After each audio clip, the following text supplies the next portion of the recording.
1971 সাল থেকে 2024 বাংলাদেশের বয়স আজ 50 বছর। কিন্তু আজ 50 বছর পর যদি আমরা আমাদের চারপাশে তাকাই, কি পেয়েছি আমরা? এই 50 বছরে যারাই ক্ষমতায় এসেছে তারা নিজেদের স্বার্থ নিয়ে এতটাই ব্যস্ত ছিল যে সাধারণ মানুষের জীবনকে তারা উপেক্ষা করেছে। এমপি থেকে মন্ত্রী, এমনকি গ্রামের সাধারণ মেম্বার পর্যন্ত সবাই নিজেদের ভাগ্য বদলেছে। আর যারা ভোট দিয়ে তাদের ক্ষমতায় বসিয়েছে সেই 18 কোটি সাধারণ মানুষের জীবনে কোনো পরিবর্তন আসেনি। যারা ক্ষমতায় এসেছে তারা নিজেদের জীবন উন্নত করেছে, বিদেশে সম্পদের পাহাড় গড়েছে, গরিব মানুষের ঘাম আর রক্ত শোষণ করে নিজেদের স্বার্থে লিপ্ত থেকেছে। এই 50 বছরের ইতিহাসে আমরা দেখেছি ক্ষমতাসীনরা দেশের সাধারণ মানুষকে প্রতিশ্রুতি দিয়েছে, কখনো উন্নয়নের নামে, কখনো দারিদ্র্য বিমোচনের নামে। কিন্তু দিন শেষে এই সব প্রতিশ্রুতিগুলো মিথ্যে প্রমাণিত হয়েছে। শ্রমজীবী মানুষেরা প্রতিদিন একবেলা খাবারের জন্য লড়াই করছে। শহরের ফুটপাতে ক্ষুধার্ত শিশুরা বৃষ্টিতে ভিজে এক টুকরা ইটকে মাথার বালিশ বানিয়ে ঘুমাচ্ছে। অন্যদিকে লক্ষ লক্ষ তরুণ আজ বেকার, পরিবারগুলোর কাছে তাদেরকে বোঝা হয়ে থাকতে হয়। এই 50 বছর যাবৎ যারাই ক্ষমতায় ছিল তারা আমাদের 18 কোটি মানুষের জীবনের উন্নতি করতে চরমভাবে ব্যর্থ হয়েছে। তাদের লোভ, লালসা আর দুর্নীতির কারণে দেশের সাধারণ মানুষের ভাগ্য আজও অন্ধকারে ডুবে আছে। দিন দিন এই চক্রের শিকল আরও শক্ত হয়ে যাচ্ছে। আমরা কবে এই দুর্নীতির জঞ্জাল থেকে মুক্তি পাব? কবে আমরা দেখব সেই দেশ যেখানে কোনো মানুষ না খেয়ে থাকবে না?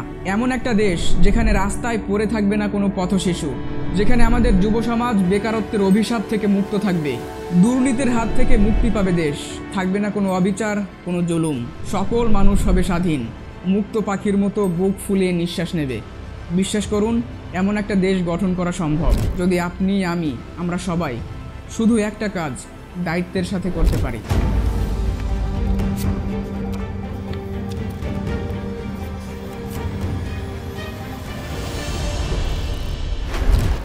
1971 থেকে 2024 সালে মোট 9 বার ক্ষমতার পালাবদল হয়েছে। সেনা শাসন থেকে গণতন্ত্র, গণতন্ত্র থেকে আবার সেনা হস্তক্ষেপ। চলুন একসাথে দেখে নেই এই 50 বছরের দীর্ঘ শাসন আমলে কতটা উন্নত হয়েছে আমাদের দেশ। প্রথমেই আসি দেশের অর্থনীতির দিকে। সরকার ক্ষমতায় আসলেই বলে দেশের জিডিপি বেড়েছে, কিন্তু সেই জিডিপির ছোঁয়া কি আপনার আমার জীবনে লেগেছে? বাজারে গেলে টাকার দাম থাকে না, নিত্য প্রয়োজনীয় জিনিসের দাম প্রতিদিন হুড় হুড় করে বেড়েই চলেছে, অথচ বড় লোকদের থালা যেন উপচে পড়ছে। এই সরকার আমাদের অর্থনৈতিক প্রবৃদ্ধির নামে কি দিয়েছে জানেন? কেবল মুষ্টিমেয় কিছু মানুষের সম্পদের পাহাড়, আর বাকি সবাই কষ্টের সাগরে হাবুডুবু খাচ্ছে। কৃষক, শ্রমিক আর ছোট ব্যবসায়ীরা দিন রাত পরিশ্রম করে মাথা তুলে দাঁড়াতে পারছে না, অথচ সরকারের লোকেরা বড় বড় মেগা প্রজেক্টের নামে কোটি কোটি টাকা লুটপাট করছে। এভাবে চলতে থাকলে আমাদের অর্থনীতি একদিন পুরোপুরি ধ্বংস হয়ে যাবে। কবে আমরা বুঝতে পারবো যে আসল উন্নয়ন শুধু বড় বড় মেগা প্রজেক্টের সংখ্যা বাড়ানো নয়, বরং প্রতিটি সাধারণ মানুষের ঘরে খাবার, তাদের সন্তানদের জন্য শিক্ষা আর বেকারদেরকে কাজের নিশ্চয়তা দেওয়াই প্রকৃত উন্নয়ন। একটা দেশের মেরুদণ্ড হলো ওই দেশের আইন শৃঙ্খলা ব্যবস্থা, যেখানে ন্যায় বিচার, নিরাপত্তা আর মানুষের অধিকার সুরক্ষিত থাকে। কিন্তু আজ আমরা কোথায় দাঁড়িয়ে আছি? সরকার বলে উন্নয়নের ঢেউ নাকি ছুঁয়ে গেছে আমাদের বিচার ব্যবস্থা আর আইন শৃঙ্খলা বিভাগে, কিন্তু এই কথার আড়ালে লুকানো ভয়াবহ সত্যটা কি? দেশটা যেন ধীরে ধীরে অরাজকতার দিকে ধাবিত হচ্ছে, যেখানে সাধারণ মানুষের জানমালের কোনো নিরাপত্তাই নেই। প্রতিদিন খবরের কাগজ খুললে দেখা যায় চুরি, ডাকাতি, খুন, ধর্ষণ, এত সব ঘটনা ঘটেই চলেছে। কিন্তু যারা অপরাধী তারা কি ধরা পড়ছে? আমরা জানি তারা বেঁচে যায়, কারণ তাদের পেছনে রয়েছে প্রভাবশালী রাজনৈতিক শক্তি। অপরাধী আর ক্ষমতাশীল ব্যক্তিদের মধ্যে এত গভীর সম্পর্ক গড়ে উঠেছে যে সাধারণ মানুষের জীবনের কোনো মূল্যই নেই। একটা সাধারণ মানুষ যদি ছোটোখাটো ভুলও করে তাকে দিনের পর দিন আদালতের চৌকাঠে ঘুরতে হয়, কিন্তু একজন প্রভাবশালী দুর্নীতিবাজ তারা এক ফোন কলে সব কিছু গুছিয়ে নেয়। এই কি সেই বাংলাদেশ যেখানে আইন সবার জন্য সমান, নাকি আইন শৃঙ্খলা শুধুমাত্র ক্ষমতাবানদের হাতিয়ার? বাংলাদেশে এখন সুশাসনের মানে হলো ক্ষমতাশীলরা নিজেদের স্বার্থ রক্ষা করবে আর সাধারণ মানুষ অত্যাচারিত হতেই থাকবে। সরকারের ব্যর্থতা আর লোভের কারণে দেশের প্রত্যেকটা সেক্টরে ভেঙে পড়েছে। রাস্তা, সেতু, রেল লাইন, বিদ্যুৎ ব্যবস্থা সবই একটা দেশের অর্থনৈতিক অগ্রগতির জন্য অত্যন্ত গুরুত্বপূর্ণ। কিন্তু আজ আমরা কোন অবস্থায় আছি? সরকার বড় বড় উন্নয়নের বুলি কপচায়, কিন্তু বাস্তবে দেশের পরিকাঠামো কোথায় দাঁড়িয়ে আছে? সারা দেশে রাস্তার অবস্থা শোচনীয়। ঢাকার রাস্তায় প্রতি বছর কোটি কোটি টাকা খরচ করা হয়, কিন্তু কি দেখি আমরা? বর্ষায় এই রাস্তাগুলো নদীতে পরিণত হয়, বৃষ্টি হলেই দেখা দেয় জলাবদ্ধতা। দিনের পর দিন রাস্তা খোঁড়াখুঁড়ি চলে, কিন্তু কোনো উন্নতি নেই। বরং বছর শেষে রাস্তা আরও ভেঙে যায়। যে টাকা দিয়ে একটা সেতু তৈরি করা যায় সেখানে কেবল ফাইল পাস করতে খরচ হয়ে যায় কোটি কোটি টাকা। অবশেষে যখন সেই সেতু তৈরি করা হয় সেই সেতুর মান এতটাই খারাপ হয় যে কয়েক বছরের মধ্যেই তা ভেঙে পড়ার উপক্রম হয়। গ্রাম অঞ্চলের অবস্থা আরও ভয়াবহ। গ্রামে গেলে মনে হবে যেন আপনি ধ্বংসস্তূপের মধ্য দিয়ে যাচ্ছেন। রাস্তাগুলোতে খানাখন্দ, ভাঙা মাটির পথ, এটাই আমাদের দেশের গ্রামীণ পরিকাঠামোর বাস্তব চিত্র। বর্ষাকালে সেই রাস্তাগুলো কাদা পানিতে এমন মাখামাখি হয় যে মনে হবে এই দেশে উন্নয়নের ছোঁয়া কখনো গ্রাম পর্যন্ত পৌঁছায়নি। অথচ বাজেটে এইসব রাস্তার জন্য বরাদ্দ থাকে কোটি কোটি টাকা। এবার বাংলাদেশের বিদ্যুৎ খাতের দিকে তাকান। সরকার দফায় দফায় বিদ্যুৎ উৎপাদনের কথা বলছে, কোথায় গেল সেই বিদ্যুৎ? আমরা আজও লোডশেডিংয়ে ভুগছি। কিছুদিন পর পরে বিদ্যুৎ খাতে বড়সড় দুর্নীতির খবর শুনি। শুধু ওরিয়ন গ্রুপের কথাই বলি, 7টা পাওয়ার প্ল্যান্ট বসানোর নামে তারা 2,500 কোটি টাকা বিদেশে পাঠিয়েছে। অন্যদিকে বিদ্যুৎ উৎপাদন না করেও ক্যাপাসিটি চার্জের নামে তারা হাতিয়ে নিয়েছে 4,500 কোটি টাকা। ভাবুন একবার, বিদ্যুৎ না থাকলেও আমরা বিদ্যুৎ বিল দিচ্ছি, আর সেই টাকা কোথায় যাচ্ছে? বিদেশি ব্যাংক অ্যাকাউন্টে। যাদের হাত ধরে বিদ্যুৎ ব্যবস্থা উন্নত হওয়ার কথা ছিল তারা নিজেরাই বিদ্যুৎ ব্যবস্থাকে ধ্বংস করে দিয়েছে। এবার আসি বাংলাদেশের শিক্ষা ব্যবস্থায়। গত 50 বছরে আমাদের দেশের শিক্ষা ব্যবস্থাকে এমনভাবে ধ্বংস করা হয়েছে যে সেটা আর মেরামত করার অবস্থায় নেই বললেই চলে। একটা সরকার আসে, বড় বড় প্রতিশ্রুতি দেয়, কিন্তু আসলে কি করে? তারা নিজেদের ক্ষমতা ধরে রাখার জন্য শিক্ষাকে একটা রাজনৈতিক অস্ত্র বানিয়ে ফেলেছে। শিক্ষার মান উন্নয়নের পরিবর্তে তারা শুধু নিজেদের স্বার্থ আর ক্ষমতার খেলা খেলছে। একটা সময় ছিল যখন শিক্ষা ছিল আলোর পথ, মানুষ জানতো শিক্ষার মাধ্যমেই একটা জাতি এগিয়ে যায়। কিন্তু আজ সেই আলোই নিভু নিভু করছে। আমাদের শিক্ষা ব্যবস্থাকে এমনভাবে ভেঙে ফেলা হয়েছে যে স্টুডেন্টরা শুধু সার্টিফিকেটের জন্য পড়াশোনা করছে, দক্ষতা বা বাস্তব জ্ঞান পেতে নয়। এমনকি বিশ্ববিদ্যালয়ে ভর্তি পরীক্ষার নামে চলে মহা দুর্নীতি। ডয়েচে ভেলের একটি রিপোর্টে বলা হয়েছে বাংলাদেশে সব ধরনের পরীক্ষার প্রশ্ন ফাঁসের নজির আছে। এমনকি মেডিকেল কলেজের ভর্তি পরীক্ষার মতো অতি গুরুত্বপূর্ণ পরীক্ষার প্রশ্ন বারবার ফাঁস হয়েছে।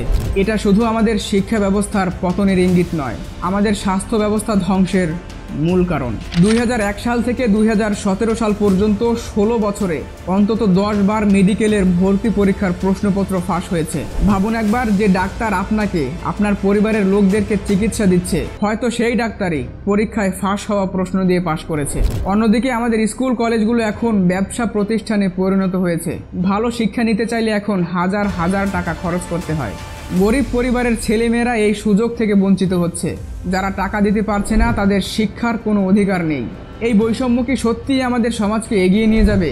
শিক্ষা প্রতিষ্ঠানগুলোতে ছাত্র রাজনীতি, সহিংসতা আর ভয়াবহ অস্থিরতা আজকে পড়াশোনার পরিবেশটাকেই ধ্বংস করে দিচ্ছে।